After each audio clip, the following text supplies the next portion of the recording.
In this video we're going to mock weld around the base here if we had a leak on this coil.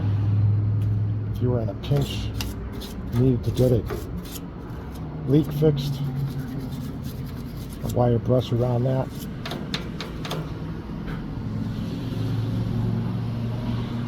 Using a Lux core rod 7822.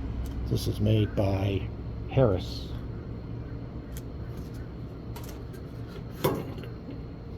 I'm using my oxyacetylene torch, which you need to be very careful of, as you will burn a hole in the coil. Very light heat. We want to heat the base of that until our rod will melt in.